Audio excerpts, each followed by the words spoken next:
I think it's going to happen. You think it's going to happen. But what if the Edmonton Oilers don't extend Connor McDavid? On today's edition of Locked On Oilers.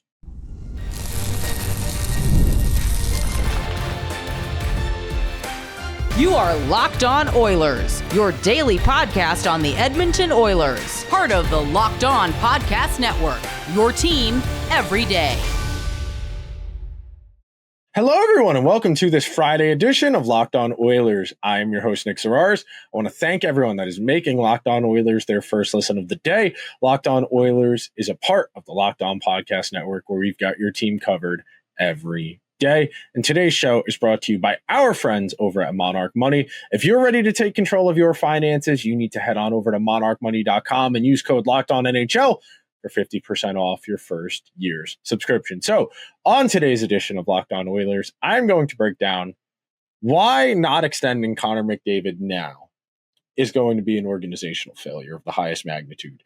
We are going to approach it from a few different perspectives. Number one, we are going to start out with just the baseline idea. What does it mean if you have to potentially trade the best player in hockey? Our second segment, we'll entertain what potential trade packages could look like. I'm going to be honest, it's probably not going to look like what the Oilers got from the LA Kings way back when. And then in our final segment, we will tie a bow on today's show talking about why, even though the longer this drags on, the more nervous I get, you got to keep the faith. So to start things out, and I make no reservations or hesitations in saying this, and I tweeted this last week, as the I can't even call it speculation, as the conjecture, because nobody knows anything. We all have to operate on a sink tap information basis, where you know how if you leave the sink open, a crack, drip, drip, drip, drip, that's all we got. And a lot of the time, especially this time of year, where we are in the doldrums of summer, where there is nary a word of hockey news to break, we got airtime to fill. Podcasts, radio shows, TV shows, columns, Substacks, wherever there is hockey media, there are obligations to fulfill. There are ad obligations. There are contract obligations. So parties are going to speculate, because speculation in a sports context is fun to talk about. You know, we're going to talk about in our second segment how it'd basically be impossible to get fair value for Connor McDavid, even if you got good players in return. But when you're doing a show, when you're writing, when you're trying to make people engage to think, I understand why speculation, fantasy trades, all of these types of things are popular, because it requires us all to think. It requires us all to use our brains to varying degrees. And everybody plays fantasy sports. Everybody casually sports gambles. So we all like to think we know something about the sports world, how much players are worth, how much they're worth in trades, all of that good stuff. So this is not based on any news reporting. We know that last summer, Draisaitl signed his extension pretty close to the start of the season, and that had dragged on and on through the summer. And look, Connor's brother's getting married. Leon's getting married. He's a busy guy. It's not particularly pressing. There are not going to be organizational changes between now and, say, the end of August, when we would start looking towards training camp. And then it starts to really become a story. So let's start there.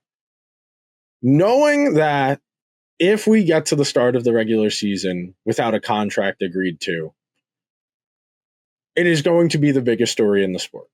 Point blank, if the best player in the world enters a lame duck contract year, there is going to be ample conjecture about, well, what do the Oilers do? Do they trade him? Do they risk letting him walk for nothing? And look, there's no way to know until you get there. And we'll entertain the trade hypothetical coming up in our next segment, so I don't want to get too far ahead of myself. But when you think about it, just abstractly, you are never going to win trading the best player in the world.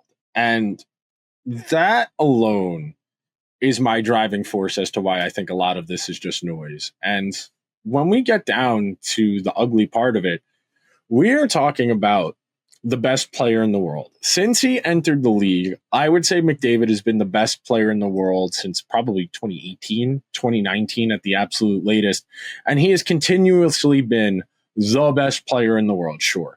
McKinnon and Matthews have won MVPs in the mix since then. Draisaitl won the one in 2020, of course. But night in and night out, This is the best, most talented, electrifying player in the entire sport. This is not something that comes around all that often. We are talking about a once in every 10 to 15 years type player.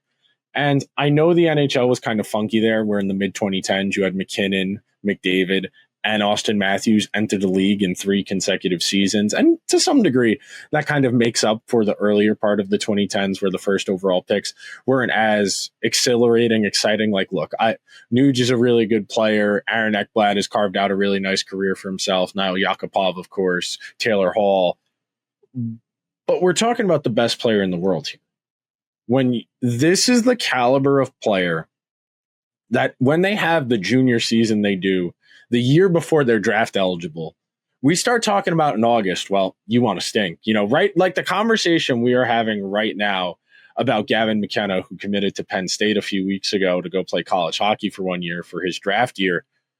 There are teams around the NHL right now in 2025 that are fully banking on having a bad regular season, on having a chance to win the lottery, and then winning the lottery because this player is that good. If you'll recall, a litany of teams in 2014-15 stunk up the joint something fierce between the Leafs, between the Sabres, between the Oilers. And then there were teams, every year there's going to be a team that does it by accident where they don't expect to be that bad, but they read the tea leaves and then they jump into the mix later on. But you don't recover from a player like this moving on.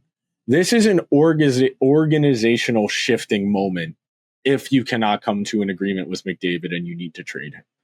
This is the caliber of player that you spend 2 or 3 years tanking in hopes of getting one guy who might become 75 to 80% of this. The Oilers, for the 2010s, for all of the jokes, for all of the missed playoffs, for all of the problems, they emerged from that decade with the best player in the world on their team for 8 years, the contract he had signed that expires after this upcoming season. When you have a player that is this good, you have to move heaven and earth to accommodate him. Now, I think the Oilers have very actively and consciously designed this team in a way that it is for McDavid, whether that's having Draisaitl to be a running mate in end-of-game situations where they need a goal or on the power play, whether it's giving Evan Bouchard maybe $500,000, $1 million more than they would like, whether it's the constant trips to the bargain bin for guys like Evander Kane, Connor Brown, Victor Arvidsson, Jeff Skinner, Corey Perry, all guys who've rotated in and out through Edmonton who weren't particularly expensive because they were depreciated assets. But when you have guys like McDavid, like Draisaitl, that's a draw. That gets people who are depreciated assets who look at the situation and say, if I go to Edmonton, I can rebuild some of my value. I might not be there a long time, but I'm going to have a chance to play with some of the best players in the world. I'm going to have a chance to rebuild my value. And then when I get back out there next summer, I'm going to have a chance to make more money. And look, being a destination location is a very nice luxury as a franchise that free agents want to sign with you. But that's all very fleeting. It doesn't take a lot for that environment to go wrong. Very quickly, the Oilers, should they lose Connor McDavid, you lose your destination status, your premier status. So we are going to take our first break on today's edition of Locked On Oilers. When we come back, sure, we'll entertain it. None of these trades are going to sound good. You're not going to be happy with any of them. I'm not going to be happy with any of them. But we'll talk about them because they are interesting. Coming up next on today's edition of Locked On Oilers.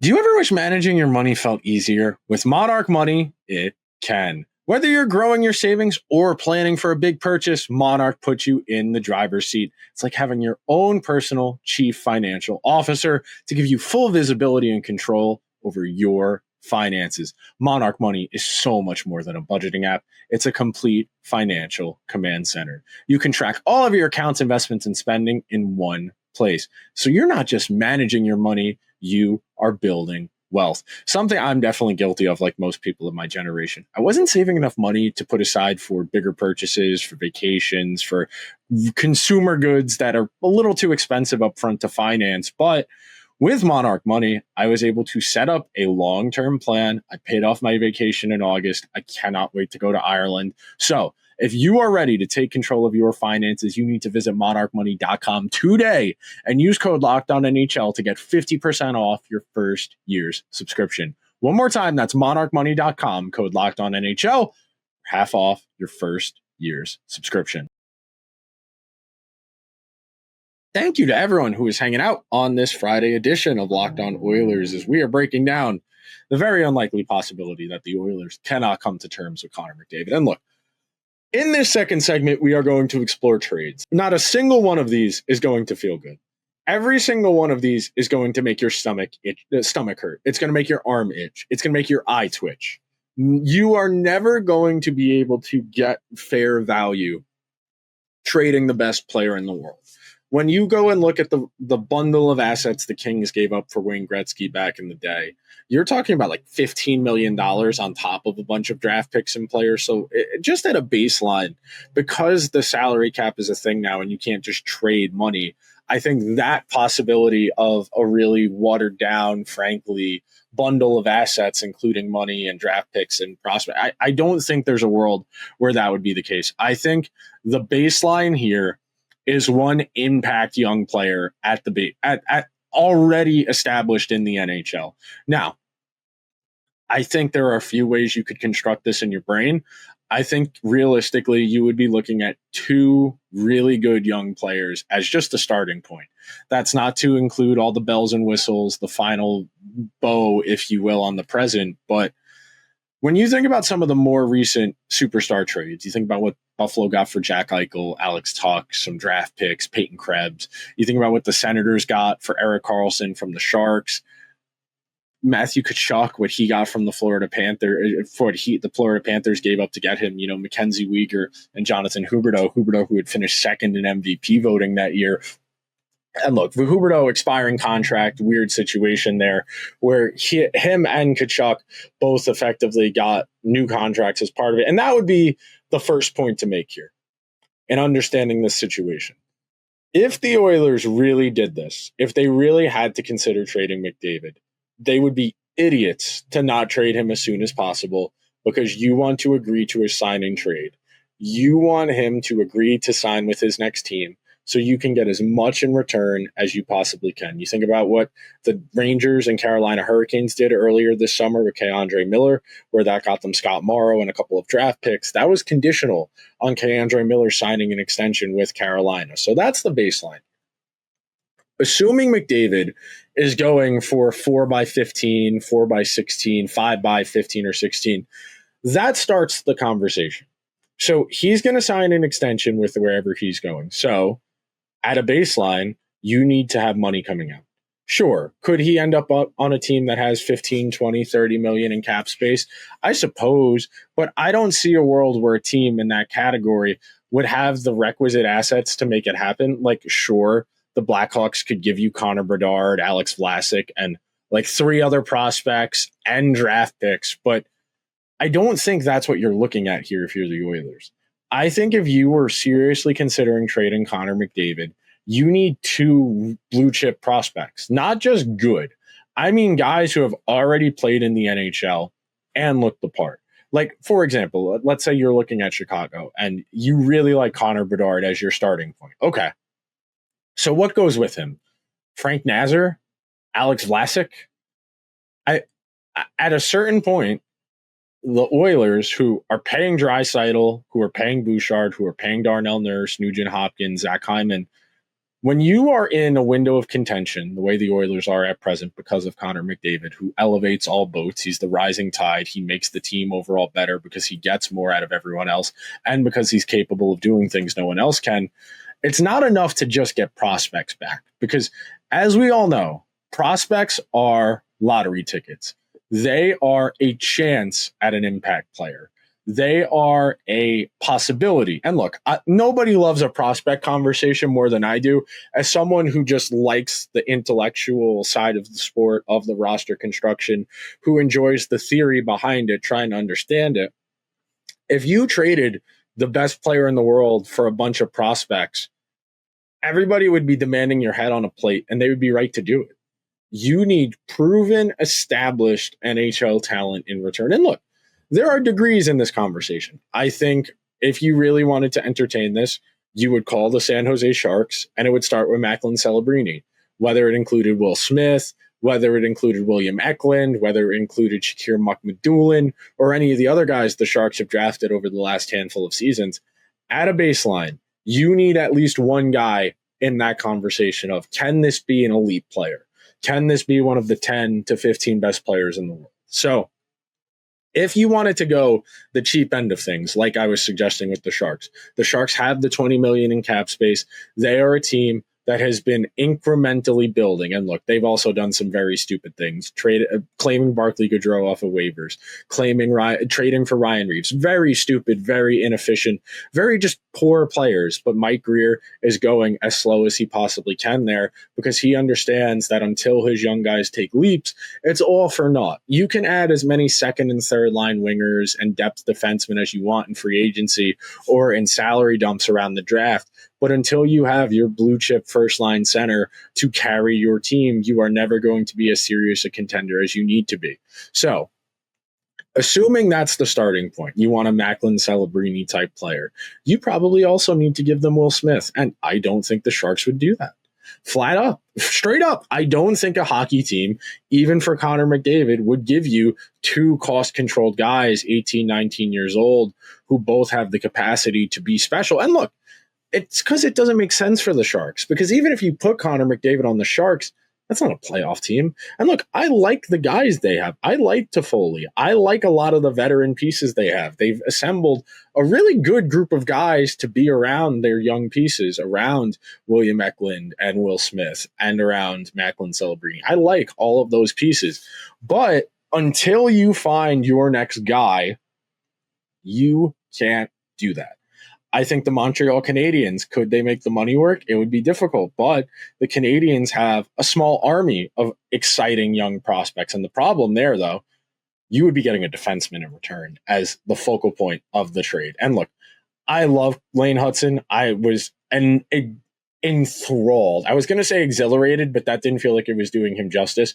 One of the most electrifying players I have ever seen at that position. Young as he has so much time to get better.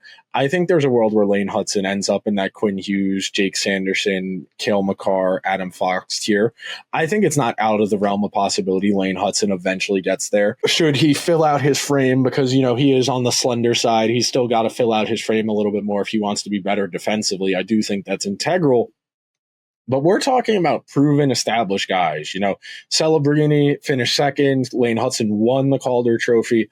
I don't think Michkov and Philly would get it done. Even if you did Michkov and Porter Malone, who went back to Michigan State, and like Travis Konechny and like Travis Sanheim, I just don't think a team like the Flyers has the assets.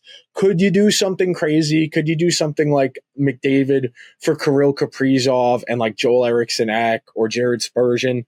Maybe, but you would have to find a way to extend Kirill Kaprizov, and that's not really helping the Oilers situation. And that's why this exercise is such a challenge, and frankly, why it would be stupid to trade him. As much as it would be difficult to go into the season without an extension, we are going to keep the faith.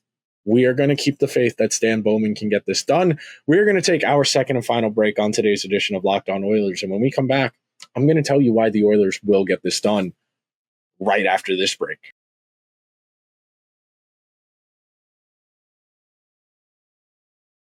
Thank you to everyone who is hanging out on this Friday edition of Locked On Oilers as we face the doomsday scenario. And look, there is no ifs, ands, or buts. You lose the best player in the league, your team takes a massive step back. Not one, not two. You go from being a Stanley Cup contender to maybe a bubble team. And look, I love Leon. I love Bush.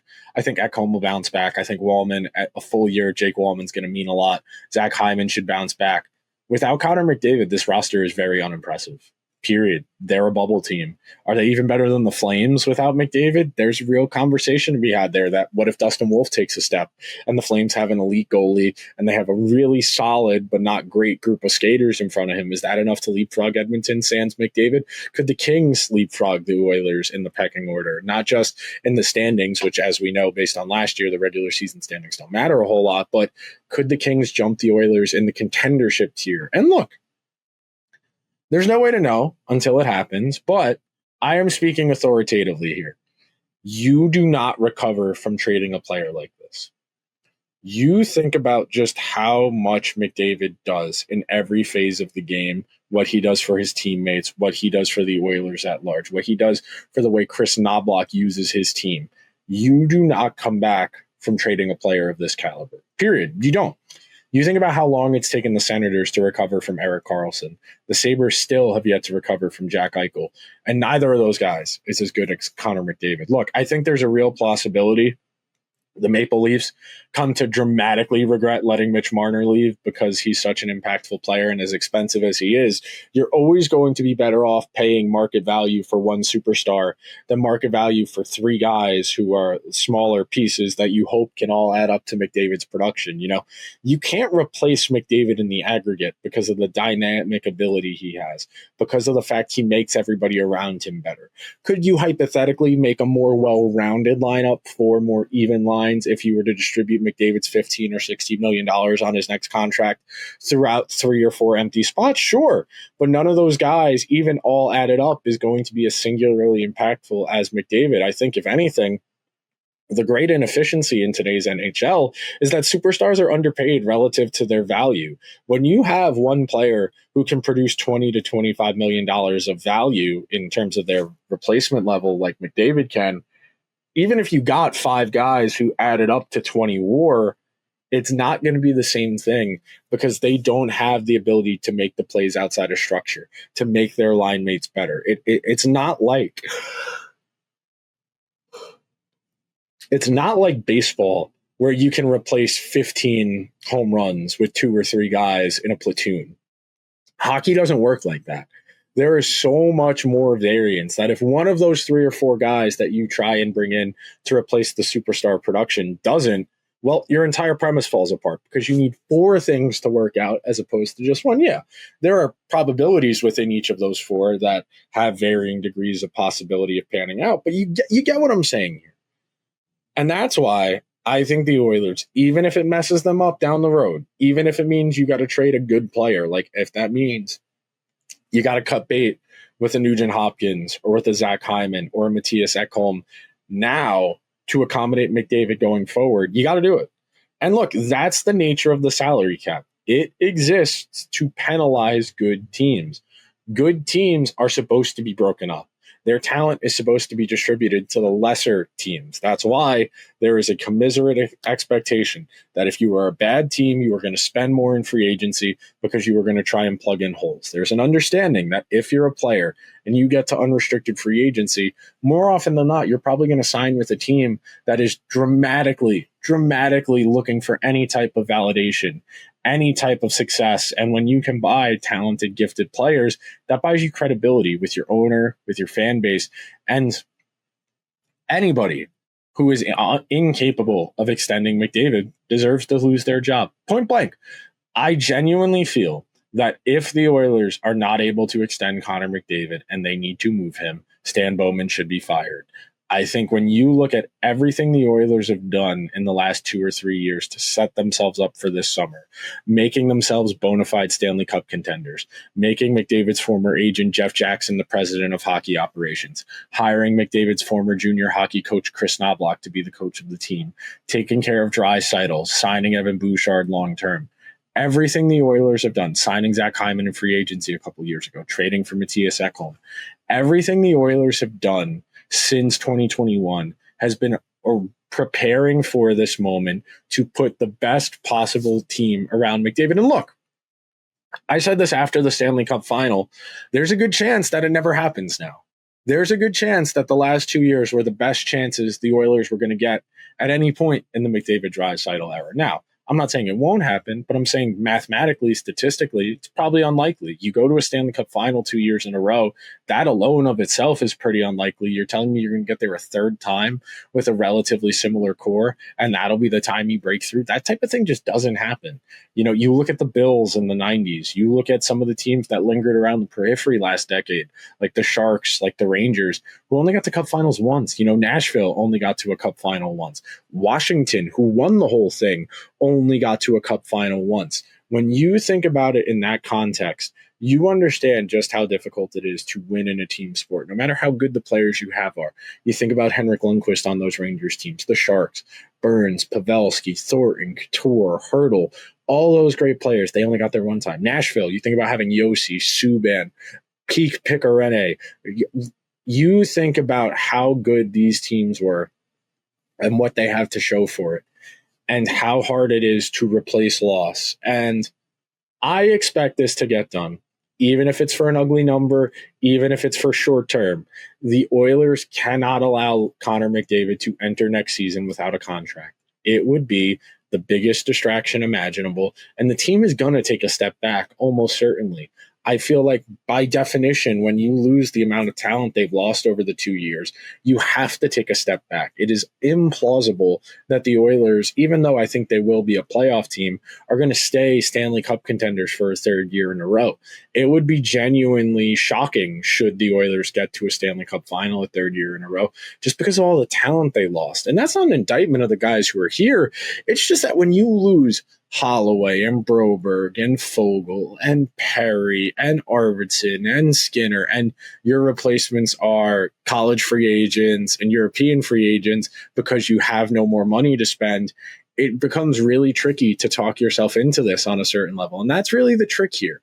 How much can the Oilers afford to pay McDavid, Draisaitl, and Bouchard and stay competitive around those guys? Because as Leafs fans have been very quick to point out about Mitch Marner, if he really cared about winning, he would have been inclined to take less money because it would have put him in a position for where the Leafs could have afforded to spend more on other places. But as is his right as a great player, Mitch Marner, he can command as much as he wants. And look, it's very simple. If this is about money and the Oilers don't do it, there'll be a riot. It's really that straightforward.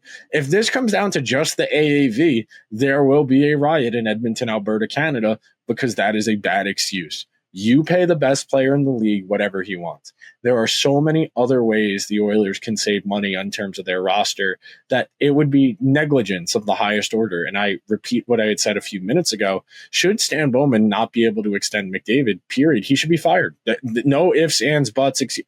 If they do not get Connor McDavid locked up for 4 or 5 years after this summer, Stan Bowman should be fired, and the Oilers are going to need to start over. They are an old team that is trying to keep their window open as much as they can without the best player in the world. Their window is no longer open.